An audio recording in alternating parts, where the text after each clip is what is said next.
Not all paintbrushes are created equal. I want to share with you 7 of my favorites that have been tried and true staples in my painting practice for years and why I like them, as well as a few brushes that I could really do without. Let's jump in. Let's work from coarse to soft in bristle texture. So that brings us first to bristle brushes. They're usually the brushes that people recommend you block in with. I use them all throughout the process of the painting, and I tend to really gravitate towards filberts, and in particular, extra long filberts. I, once upon a time, had flats, and I don't like the shape that a flat makes. I don't even have any flats. Oh no, I do have one here actually, from many years ago, and so it's turning into a filbert because after many uses, the edges start to break off. But I just would rather go for the filbert, buy the filbert at the beginning, and I just like the shape that it makes. I also prefer the extra long filberts because it allows you to have a lot more paint inside the brush and to create a very long stroke, or even if it's not a long stroke on your painting necessarily, lay a lot of paint down without ever lifting up the brush. I have a few Rosemary & Co. filberts, bristle brushes, and more actually Silver Grand Prix. I haven't purchased more Rosemaries for a couple of years. I was sort of priced out of their market for a couple of years there, and so I found this alternative. It's the Silver Grand Prix, as I mentioned, and they also have the extra long filbert. It's very easy to purchase right through Jerry's, and they're very affordable. Second bristle brush I use is an Egbert, which is essentially an extra long filbert. And I have these in a variety of sizes. These are Robert Simmons Signet brushes. I find they last really well and keep their shape. They're very springy, but still a little rigid. And again, I think I already mentioned, very affordable, very easy to purchase. They do eventually start to break down and you have to repurchase so that you get that fuller Egbert shape again. Let's move to a little bit softer brushes and then the synthetic materials. These are probably, if I could only have one line of brushes to ever paint with again, I would choose these. I can do so many different things with them. They are so versatile. They are the Rosemary & Co. Ivory Long Filbert.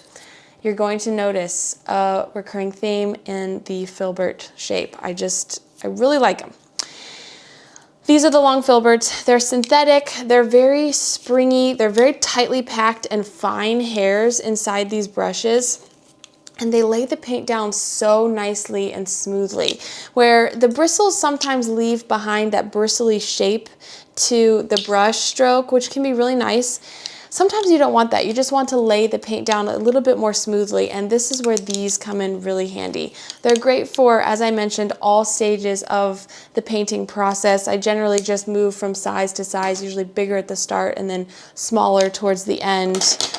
I even have this little tiny one dirty from painting today. I have to wash it, but a size 0. And this I do use often for highlights of the eyes. Though you can use large brushes, I've been using this one. Then back on the synthetic side of things, a little bit different feel to this line of brushes. This is Rosemary, the Eclipse Long Flat. I don't know what this material is in these brushes. I think once upon a time they used mongoose, and then mongoose became impossible to get, and they made this synthetic version. It's not as rigid as this Ivory Long Flat, the ivory brush, and also not as soft as what we're going to talk about soon, the sable brushes. These are so soft. They have no body to them. These eclipses have body to them. They can lay a good amount of paint down. What I love them for is when the block-in is finished and I'm moving towards the refining stage and bending values and planes together and really starting to build that form more carefully. I love these because they lay the paint down on top of other paint really well. They don't lift other paint off. You know, sometimes that can be the problem with a bristle as you move through the process and you're laying more paint down. They're actually removing the paint. It has to do with some of your technique as well, but that can happen. These don't do that. They just lay down really nicely. I have them in a variety of shapes and sizes. Let's go even softer still. The Monday Mop. This is such an affordable rosemary brush. Highly recommend. There's just no reason for you not to have it because it's inexpensive and it's so versatile. I've talked about Nia McGilp on here before, or solvent-free gel or something similar. This is a brush that you would want to use a medium like that with because the bristles are so tightly packed. It helps the paint glide through those bristles. I have them in a variety of sizes. They come in long and short handles. And they're excellent. They're excellent for softening edges. They're excellent for blocking in. And I love them for particularly caressing the edges of the hair to make the feel very soft and lifelike. Last two, okay? These are sort of a surprise. I purchased these. These are Michael Klein's set of brushes with rosemary. Again, super affordable. They come in long and short handles. Sometimes the short handles are nice for plein air because you don't have as much room in your backpack. For these super long handles, you can just tuck these right in and you can still work from far enough away by holding the end. They are synthetic, they're soft, they're rounds. I really like the rounds, the round shape. Filbert and rounds, those are kind of my thing. And they have just a really nice feel to them. Again, very soft, but not as soft as the king of softness, which is the Kolinsky Sable.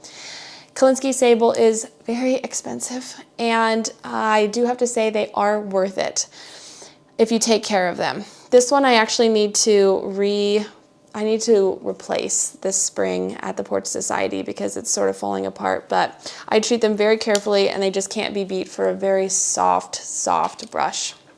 They are worth it. As for two brushes I could do without, these two. You can tell I haven't used them very much because they are very crystal clear. It is nothing to do with the quality of the brush themselves.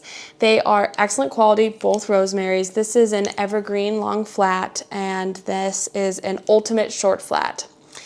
You are probably picking up on the reason why I've not been using them if you've watched this far in the video. Look at their shape. They are flats. This one a very short flat, literally in its name. This one's a little bit longer flat, but I just, at this stage of my career, I do not enjoy working with this shape of brush. Even though it's excellent quality, these bristles are lovely, as are these. They're very similar to the kind of a mix between the eclipses and the synthetics, ivories. But I just find myself never reaching for them, and the fact that they live inside my container tells me that I won't be purchasing these brushes again. I just don't use them. As far as washing these bad boys goes, I don't use Gamsol, as you may be aware. And that's how I used to use, what I used to use to clean brushes, but I found that unless the Gamsol was perfectly crystal clear, which it never is after the first use, it left a residue on my brushes that then got into my color mixtures. So I had this overall gray getting into all of my mixtures, which I really didn't like. And I didn't like the headache I got and the feeling of the solvent on my hands when I was washing them. So now I take my brush and I put a dab of Dawn dish soap in my hand over the sink, and I wipe the excess paint off first, and then I just swirl it around, squeeze it out until it runs clear. Then I shape it, and I usually leave it over the edge of my sink so that any water that is coming out after would have fall into the sink, and in the morning they are dry and perfectly clean and ready for me to use again. And I find it's not super harsh on the bristles of any of my brushes. Maybe you have brushes in your containers in your studio that are never being used. Maybe it's because you don't like the shape of them, or you aren't making time for yourself in the studio, or you're not inspired by the painting material out there, you can't find a model, you are struggling to find an art community to help inspire you to get behind the easel. So I want to just share with you the opportunity to come paint with me and see how I use all of these brushes in real time at Broadcasting Brushes, the online life drawing group that I host twice a month for 3 hours with a live model. I'm painting, you're painting from the 4K live stream, and also painting alongside over 40 other artists from all around the world, all tuning in live. It is so much fun, and it will help you get that mileage with your brushes that maybe you're struggling to get. Hope to see you there. Thanks for watching this video.